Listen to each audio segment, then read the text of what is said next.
I, 32 male, grew up as a certified family disappointment. My parents didn't just think I was less impressive than my sister. They made it their mission to remind me daily. While my younger sister, 30 female, Sarah, the golden child, was busy collecting academic trophies and getting straight A's, I was the guy spending every waking minute in my neighbor's garage learning how to fix motorcycles. My obsession with bikes started when I was 14. Our neighbor, let's call him Mr. J, restored vintage Harleys and let me hang around his garage after school. The dude was more of a father to me than my actual parents. He'd actually listen when I talked and teach me real skills.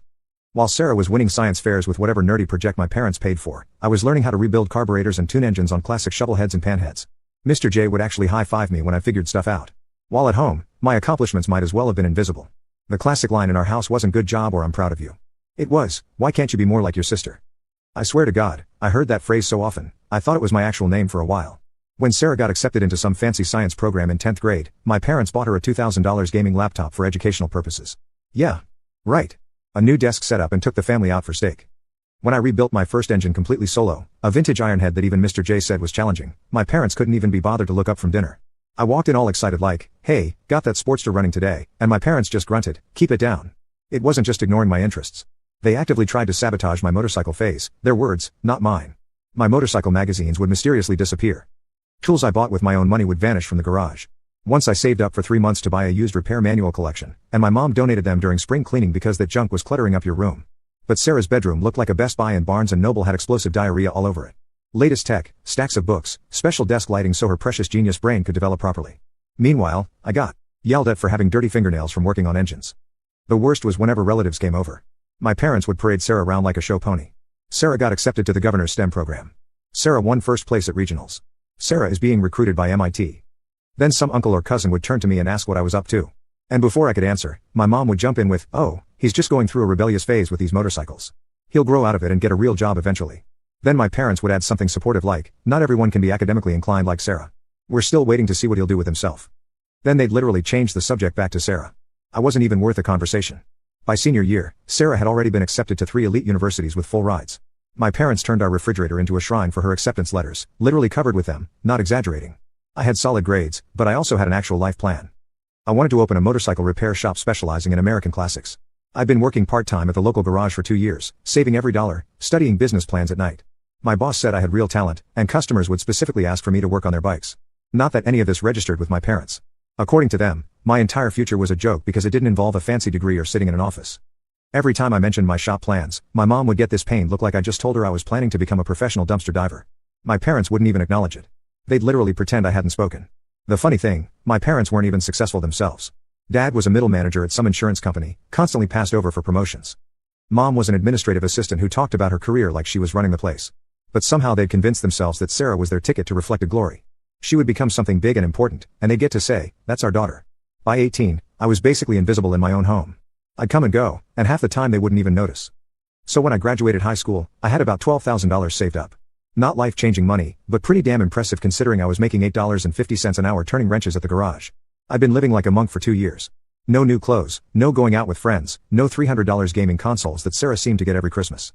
Just work, save, and occasionally buy parts to practice rebuilds on junker bikes I'd flip for small profits. I was basically running a mini business out of Mr. J's garage on weekends, and he was cool enough to let me keep whatever I made. I needed around $40,000 to make my shop dream happen, proper equipment, not the hand-me-down tools I was using, first month's rent on a small shop space, insurance, which is expensive when you're 18, and some initial inventory. I'd spent months grinding through research on small business loans, SBA options, interest rates. The only issue, no credit history. I needed a cosigner. I'll never forget the night I tried to have the talk with my parents. I waited until Sunday dinner when everyone was in a decent mood. I'd even made this professional-looking binder with my entire business plan. Color-coded tabs, market analysis, competition research, projected earnings, the whole nine. Even had letters from my boss and 3 local bike guys vouching for my skills. I spent 2 weeks working on this thing, and it looked legit as hell. I slid that binder across the table and started explaining my plan. Didn't even get 30 seconds in before my parents literally snorted, then started full-on laughing. My mom flipped through a couple pages with this look on her face like she was handling used toilet paper. The message was crystal clear. My dream was a joke to them. My parents went off about how no son of theirs was going to waste his life as a grease monkey when he could get an education and do something that required actual intelligence. When I pointed out that they were giving Sarah $30,000 a year for college expenses despite her scholarship, my parents turned purple, started ranting about how Sarah was investing in her future while I was playing with bikes in a fantasy world. I went to bed that night feeling lower than whale shit. The next morning, I dragged myself to the kitchen for coffee before work and overheard my parents talking excitedly about how they just refinanced our house. They'd pulled out $120,000 in equity, 4 times what I needed for my business, to create a college experience fund for Sarah. My parents were going on about how Sarah needed to live in the premium dorm with the right connections and would need money for the proper social clubs and study abroad programs that would set her up for life. Something snapped in me that morning. I realized I was never going to get an ounce of support from these people. I was the family afterthought, the backup kid. My entire existence was a plan B. I didn't say a word. Went to work like normal, but inside my head, gears were turning. I'd been researching different cities for months as backup plans. Austin kept popping up. Killer motorcycle scene, manageable cost of living, and business regulations that wouldn't choke a new shop to death like back home in New Jersey. When I got home, I waited until my parents left for their weekly date night. Then I packed whatever I owned, went to the bank, withdrew my entire savings, left my house key on the kitchen counter with a note, gone to build my future since there's no place for it here. I'll be in touch when I get settled, then drove off to Austin. My mom called 5 times that first week. Not once did she ask if I was okay or if I had a place to sleep. Instead, I got these insane voicemails about how selfish and inconsiderate I was for abandoning the family right when they needed to focus on Sarah's college preparations. The best one was where she actually said, "Your timing is so inconsiderate. We were going to need you to drive Sarah's things to campus and help her move in. Now we'll have to hire someone or take time off work ourselves." Heaven forbid they lift a finger for their golden child when they had a perfectly good pack mule they could have used instead. My first month in Austin was rough as hell. I rented a room in this absolute dump of a house with 4 other guys for $400 a month. The bathroom had this black mold situation that probably took years off my life, and my bedroom was basically a converted pantry with space for a twin mattress and not much else. Found a job at a local repair shop. The owner, Tom, was this old school biker who'd been wrenching since the 70s. Dude looked as if Santa Claus was in Hell's Angels, massive white beard, arms covered in faded tattoos, and this permanent scowl that made customers nervous. But the man was a mechanical genius. Tom started me at $14 an hour, almost double what I was making back home. I took every shift I could get my hands on, regularly pulling 60. On my days off, I'd help people fix their bikes out of our house's garage for cheap cash jobs, building a reputation, and some side money. My roommates thought I was insane working that much, but they loved the extra cash I threw in for taking up garage space. I lived on basically nothing. Ramen, eggs, and whatever fast food was on special. No cable, no streaming services, no bars or clubs. Just work, sleep, and the occasional bike meet where I'd network with local riders and hand out cards for my side gig. My parents' calls got less frequent, then stopped entirely when I refused to engage with their guilt trips. They sent exactly one care package full of college brochures for schools in Austin. Got a real good laugh out of that before tossing it in the dumpster. About 3 months in, I hit a groove. Tom started giving me the more challenging repair jobs, and customers began asking for me specifically. One guy brought in this absolutely clapped out 70s Triumph that 3 other shops had given up on, spent a whole weekend figuring out some weird electrical gremlin in that thing. And when the owner picked it up and heard it purring like a kitten, he tipped me $200 cash on top of the repair bill. That night, sitting on my crappy mattress counting my money, I realized something. I was making it. Not thriving, not comfortable, but surviving completely on my own terms. No one was telling me my dreams were stupid. No one was making me feel like a consolation prize in my own life. For the first time in 18 years, I was exactly where I was supposed to be, and that felt better than any college acceptance letter. After a year of barely sleeping and eating, I had enough saved up for a decent loan application. My credit had improved enough from paying bills on time that the bank only required a 30% down payment instead of a cosigner. I started scouting locations during my lunch breaks. Austin was booming even then, so most decent spots were way out of my price range. After weeks of searching, I found this absolute dump on the edge of town. Previous tenant was some vape shop that went under. Shocking, I know. Place had dingy yellow walls and lighting that made it look like a serial killer's basement, but it had good highway visibility, and the rent wasn't completely insane. Most importantly, it was zoned for automotive, so I could actually work on bikes there. I'll never forget signing those lease papers. 20-year-old me committing to $1,750 a month in rent alone. Add in utilities, insurance, and all the other business expenses, and I was looking at nearly $3,000 a month in overhead before I made a single dollar. Terrifying doesn't even begin to cover it. Spent 2 weeks scrubbing the place down to the concrete and slapping fresh paint on the walls. Did it all myself after work and on my days off. My roommates helped in exchange for drinks and pizza, which was basically my only fun expense that month. Lone Star Cycles officially opened with just me, 2 lifts I bought used from a closing Harley shop in Houston, and the basic tools I'd accumulated. My entire parts inventory was whatever I could fit in one metal cabinet. That first day, I sat there from 8 a.m. to 6 p.m., and exactly 2 people walked in. One looking for the previous vape shop and one guy asking if I could fix his lawnmower. I did for $40 because beggars can't be choosers. For the first 3 months, I kept working part-time at Tom's repair shop to make sure my bills got paid. That meant opening my own shop at 7 a.m., working until 2 p.m., then heading to the repair shop from 3 to 8 p.m., then often coming back to my shop to finish jobs until midnight. 7 days a week. No days off. No social life. Nothing but work and occasional sleep. I slept on a cot in the back room to save on rent. Showered at the gym across the street. If any health inspector had seen my living situation, they'd have shut me down on the spot. But slowly, painfully slowly, customers started coming in. At first, it was just oil changes and basic maintenance. The cheap stuff no one else wanted to do. I took every job no matter how small. $20 tire change, done. $15 oil swap, let's do it. I was the bargain basement of motorcycle shops, and I was totally fine with that.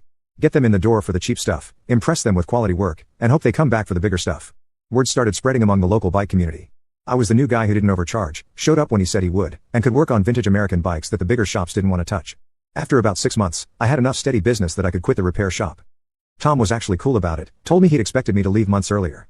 My first real break came when this rich tech guy brought in his 60s panhead that 3 other shops had tried and failed to get running right. He'd heard about me from someone in his riding club and figured he had nothing to lose. Spent 3 days straight on that bike, barely sleeping, taking the entire engine apart and rebuilding it. When he picked it up and it started on the first kick, running smoother than it probably had in decades, he was so impressed he tipped me $1,000 on top of my bill, told me he'd tell all his buddies. And holy shit, did he? Within 2 weeks, I had 4 more vintage bikes from his riding buddies. These weren't your average riders. These were tech executives and surgeons with money to burn on their hobby bikes. They didn't blink at my labor rates, and several mentioned they were relieved to find someone who actually knew about carbureted bikes instead of just modern fuel-injected stuff. By the end of year 1, I hired my first mechanic, this old dude named Frank who'd worked at dealerships for 30 years before retiring. He was bored with retirement and wanted to work part-time. Perfect fit, and the customers loved him. His crusty old man stories alone were worth his salary. The real game changer came when I added custom work to our services. I'd always been into chopper builds, but never had the time or money to do them. Then one of my tech executive clients asked if I could build him a custom bobber from scratch, quoted him $18,000, expecting him to bulk. He didn't even negotiate, just slapped down a $9,000 deposit like it was coffee money. That first custom build nearly killed me. Spent every waking hour on it for 2 months. Made about 1 million mistakes and had to redo parts several times. But when it was done, man, gloss black with subtle red ghost flames, stripped down to the bare essentials, perfect stance. It was a rolling piece of art. When the client came to pick it up, he was speechless. Started doing one custom build at a time alongside our repair business. Each one got better than the last. Started taking pictures of everything. Set up an Instagram account for the shop. Just bikes we were working on, and completed builds. Wanted a place to showcase our work. 2 years after opening, we were pulling in around $500,000 annually with healthy profits, hired 2 more full-time mechanics and a front desk person to handle scheduling and parts orders, moved into a good apartment, bought new tools, expanded our parts inventory, added a small but decent customer waiting area with coffee and Wi-Fi.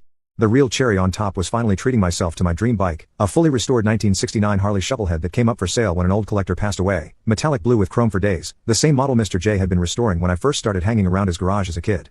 Cost me $22,000 and worth every penny. All this time, my parents had no idea. We barely spoke.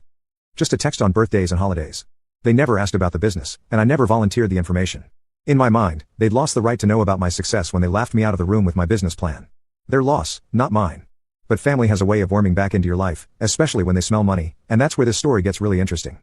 Last Thanksgiving, I flew home for the first time in years. Total mistake. What the hell was I thinking mistake? It started with a text from Sarah of all people. Hey, bro. Been a long time. We're all doing Thanksgiving at the house this year. You should come. After ignoring me for years, now she suddenly wanted family time? Suspicious. But I'll admit part of me liked the idea of showing up successful after they'd all written me off. Maybe they'd see I wasn't the family failure they always thought I was.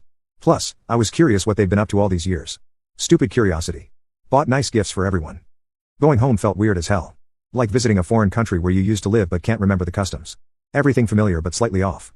Pulling up to my parents' house, I sat in the car for a solid 5 minutes just breathing. Same house, but I felt nothing. No nostalgia. No warm fuzzies. Just this weird clinical detachment like I was observing someone else's life. When I walked in, walls were still covered in framed photos of Sarah's graduations, awards, and accomplishments. Not a single picture of me anywhere. Cool. Cool. Cool. Totally normal. Sarah was there with her new fiancé, Alex. Harvard MBA. Working at some corporate consulting firm that paid well, but had her looking like absolute shit. Dark circles under her eyes. Constantly checking her phone with his twitchy panic, popping antacids like they were Tic Tacs. But, hey, she was successful by my parents' definition. So clearly living the dream. Dinner was classic Thomas Family Theater, The Sarah Show, guest starring Sarah. 2 straight hours of my parents fawning over her promotion, her fiancé's family connections, her new condo in the right neighborhood. My mom kept dropping price tags into the conversation like they were impressive data points. The HOA fees alone are $1,200 a month, but it's worth it for the prestige of the address. Then Alex mentioned he had a cousin in Austin, just making conversation. You know? Oh, that's where my brother lives, Sarah said, suddenly remembering I existed. Her tone had this weird fake casual vibe, but something in her expression made me uneasy. He owns some motorcycle shop or something. My parents, who hadn't directly spoken to me all night, nearly choked on their turkey. A shop? I thought you were just working at one. I shrugged, deliberately downplaying it. Started my own place a few years back. It's doing all right. Understatement of the century. But I wasn't about to give them the satisfaction. Sarah set down her fork with this smug little smirk that instantly transported me back to being 16 and her tattling to mom about me coming home late. All right? Dude, why are you being so modest? Your Instagram has over 80,000 followers. Your shop just got featured in Cycle World as one of the top custom builders in Texas. Didn't that MMA fighter just buy one of your choppers for, like, $45,000? You're making hundreds of thousands. The dining room went dead silent. Here a pin dropped silent. I could practically see the dollar signs forming in their eyes. How do you know all that? I asked, genuinely surprised. We weren't even connected on social media. Sarah shrugged still with that irritating smirk. I Google everyone. Occupational hazard of consulting. You're actually pretty easy to track online. Tons of articles, build features, customer reviews, very impressive digital footprint for a grease monkey. She actually did the air quotes. 30 years old and still doing air quotes. The change in the room's atmosphere was immediate and gross. My parents, who'd barely acknowledged my existence for 7 years, suddenly transformed into proud parents, started telling Alex about how I'd always had a mechanical mind and how they'd encouraged my passion from day one. I nearly spit out my food. The audacity of these people. You what? They laughed it off with a dismissive wave. Don't be modest, son. We always knew you'd figure it out eventually. This from people who once told me fixing motorcycles was a career for people too stupid to get real jobs. The rest of dinner was like being in the twilight zone. My parents kept peppering me with questions about the business, but not normal questions like, are you happy, or do you enjoy the work? No. It was all, what's your annual revenue, and how many employees do you have now, and what's the property value in your area? My dad even used the term EBITDA, which I'm pretty sure he'd learned from a Wall Street movie the week before. After dinner, the real agenda emerged. My parents cornered me, arm around my shoulder like we were old pals who went way back. They started going on about my impressive entrepreneurial success and how they'd always known I had it in me. Years of silence, but suddenly we're besties because my bank account has commas in it. Funny how that works. My mom came with her iPad, showing me photos of houses she was considering purchasing. One was a lakefront property with a boat dock that looked like something from a vacation brochure. This one needs about $100,000 in updates, she said super casually, like she was discussing the price of potatoes. Nothing for someone successful like you. We could have family gatherings there in the summer. Wouldn't that be nice after all these years apart? I just nodded and made noncommittal noises, watching this whole charade play out. The surreal part was they seemed to genuinely believe I was buying it. We had some alternate history where they'd been supportive, loving parents the whole time. Then over dessert, my dad cleared his throat with this rehearsed speech energy. You know, your mother and I have been doing some financial planning. Our retirement portfolios took a hit in the last market correction. And this house, well, we refinanced a few times for Sarah's education. The smart financial move would be to retire early, avoid the high tax bracket for my end of career earnings. They paused, making significant eye contact with me. I knew exactly where this was going, but let them finish.